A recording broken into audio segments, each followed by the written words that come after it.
mereka yang keluarkan Asy'ari dari Aswaja, saudara. Padahal Wahabi ini baru lahir abad ke-12. Aswaja udah ada dari awal, saudara, dari zaman salaf. Kok bisa yang lahir belakangan mengeluarkan Asy'ari sebagai as-sawadul a'zam, mayoritas muslimin terbesar di dunia? Tidak ada satu dunia Islam pun yang gak ada Asy'arinya, saudara. Kok bisa-bisanya mereka keluarkan dari Aswaja? Nah, ini gara-gara sikap ulama Wahabi seperti ini, sengaja atau tidak sengaja, ini menularkan kepada Wahabi yang ada di Indonesia. Mari kita lihat. Saudara, Wahabi Indonesia menghujat Asy'ari. Satu, saudara, saya tuliskan namanya, Yazid Jawaz. Dalam buku berjudul Mulia dengan Manhaj Salaf, bab 13 halaman 519 sampai 521, dia menyatakan Asy'ari adalah firqah sesat dan menyesatkan. Saya tidak fitnah, ada bukunya, dijual, dibaca orang, saudara. Baik, yang kedua kita masukkan lagi, saudara, Abdul Hakim Abdad, saudara, dalam buku Risalah Bid'ah bab 19 halaman 295 mengatakan Asy'ari adalah firqah bid'ah. Berani betul dia membid'ahkan kaum Asy'ari, saudara. Asy'ari ini mayoritas terbesar di dunia, saudara.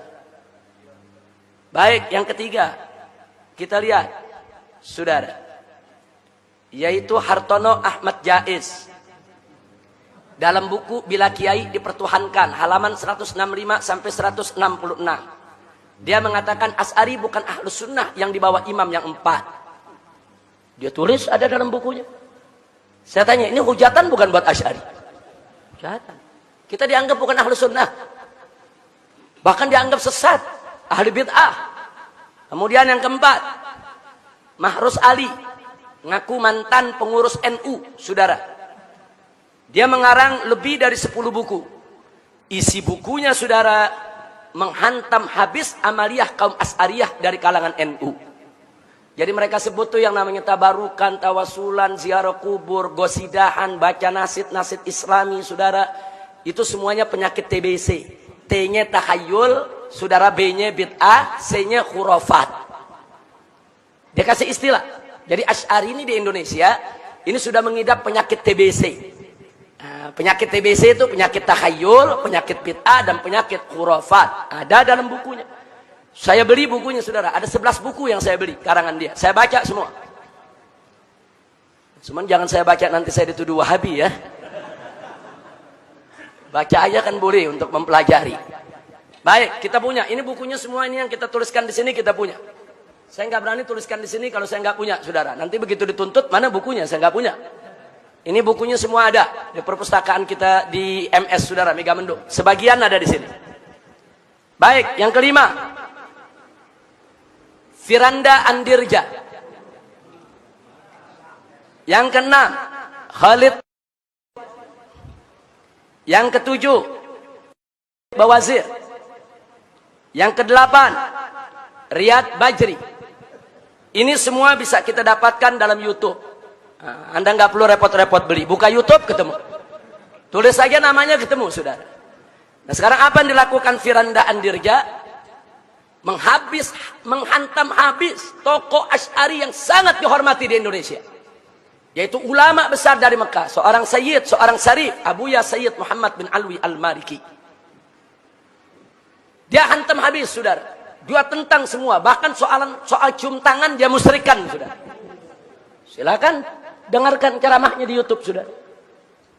Nah, baik. Nah, ini yang baru-baru ini ramai menggugat Sayyiduna dan Minal Aidin.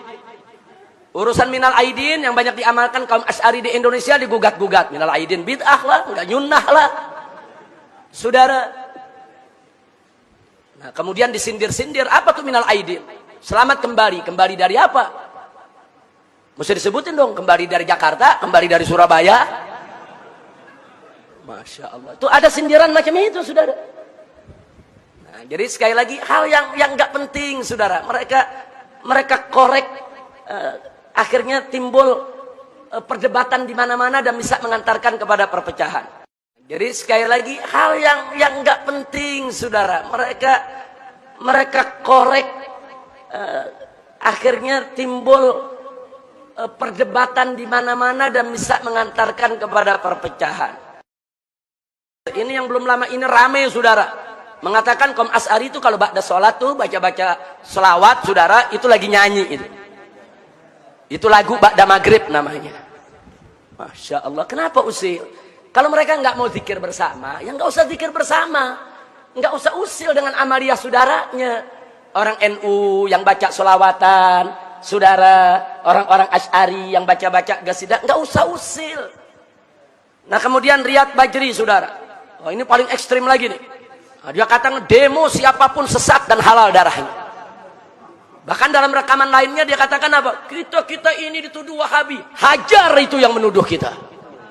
Jangan datang itu, ngapain kita datang itu kiai-kiai mereka? Kita hajar habis mereka.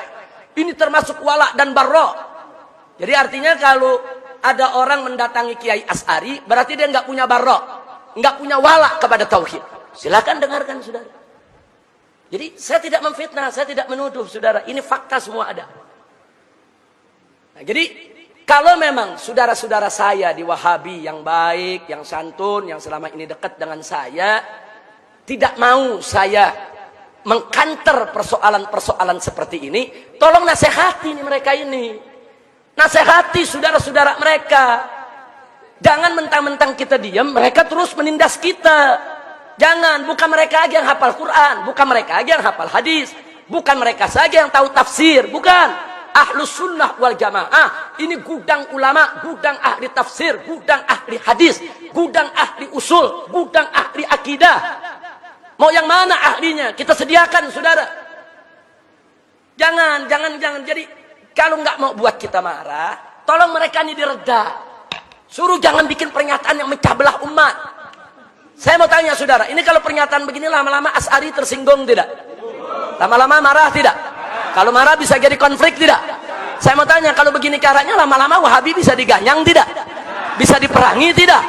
Itu yang kita tidak mau terjadi, saudara.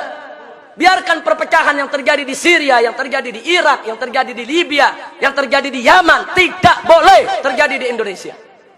Harus kita jaga, Indonesia ini harus aman, tenang, damai. Dan selama Ahlus Sunnah wal Jamaah menjadi mayoritas, saudara, di negara Republik Indonesia ini, kemudian mayoritas ini bersatu, betul-betul mengamalkan akidah, yaitu Ahlus Sunnahnya, insya Allah NKRI ke depan akan menjadi baldatun thayyibatun wa rabbun ghafur.